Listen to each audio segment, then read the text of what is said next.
الرحمن الرحيم. احنا النهارده موجودين مع ابطال كرة القدم في نادي الاتحاد السكندري مواليد 2002 ابطال اسكندريه اللي حصلوا على الكاس في دوره اللي كانت موجوده في نادي سموحه بحضور فرق الحرس والاتحاد وسبورتنج. الابطال دول هم جيل جديد لنادي الاتحاد السكندري. نادي الاتحاد السكندري اللي بيحافظ اليومين دول على اولاده. هنتعرف على الولاد من قرب وهنشوف طموحاتهم ايه ومحتاجين ايه من نادي الاتحاد ومحتاجين ايه من جماهير نادي الاتحاد. تعرف على اسمك؟ أسامة السخاوي. اسامه السخاوي. طبعا اسامه السخاوي نجم من نجوم فريق 2002 في نادي الاتحاد اللي حصلوا على كاس البطوله. اسامه مثلك مين الاعلى في المباريات؟ هو كريستيانو. كريستيانو رونالدو. لو جالك عرض بره نادي الاتحاد انت عايز تروح فين؟ الاتحاد.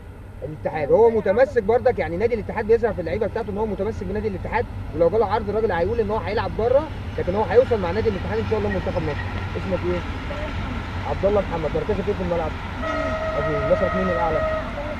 عبد الله السعيد. هو الراجل ملتزم برضك باللعيبه المصريين.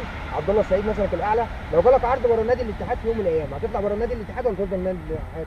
لا، عبد الاتحاد. هو هيفضل في نادي الاتحاد. لو رحت النادي الاهلي هروح.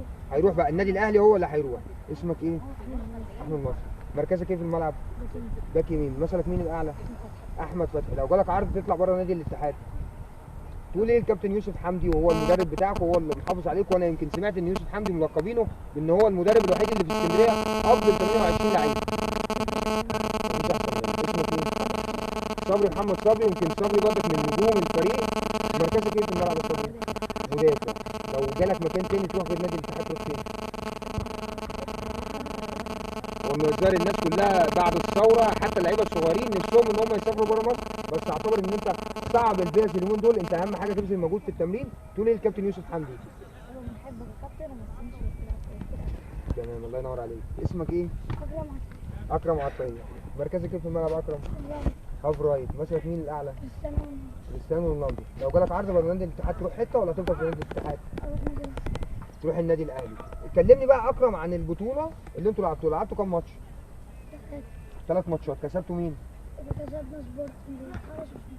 رغم ان احنا بنتكلم عن السبورتنج والحرس وسموحه بامكانياتهم في ظل وجود نادي الاتحاد مجلس اداره لسه ما اتكونش، ده معناه ان في شغل مدربين كويس وفي مجهود بيبذلوا اللعيبه مجهود كويس. اسمك ايه؟ محمد شريف.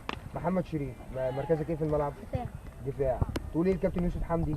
أقول اللي هو كابتن محترم وعمره مش هيسيبنا عشان هو اللي علمنا وكبرنا. هم ملتزمين بالكابتن يوسف حمدي. يمكن الكابتن يوسف حمدي جاله الايام اللي فاتت عروض بره مصر وعروض في فرق دوري ممتاز، بس هو تمسك ان هو يفضل موجود مع الفرقه. اسمك ايه؟ أحمد رضا. احمد رضا. مركزك ايه في الملعب؟ أنا مهاجم. مهاجم.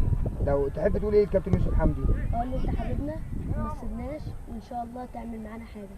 انا عايز اقول نقطه تانية ان التراس اتحاداوي وجماهير نادي الاتحاد اخدوا توجيهات ان هم هيبقوا موجودين مع فريق 2002 في بدايه الدورات بتاعتهم، الدورات اللي هتبدا تتعمل الدورات المجمعه، والجماهير بدات تحس بالوعي ان نادي الاتحاد مش هينطلق في الدوري ومش هيكون ليه مكانه كويسه في الجدول الا من ولاده الصغيرين. الولاد الصغيرين دول محتاجين رعايه من مجلس الاداره اللي هيجي الجديد.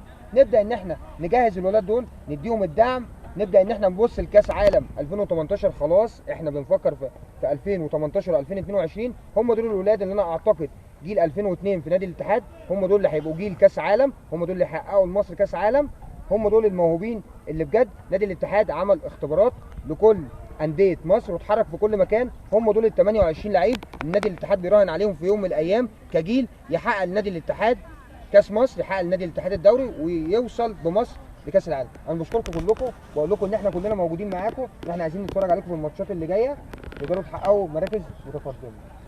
الف شكر.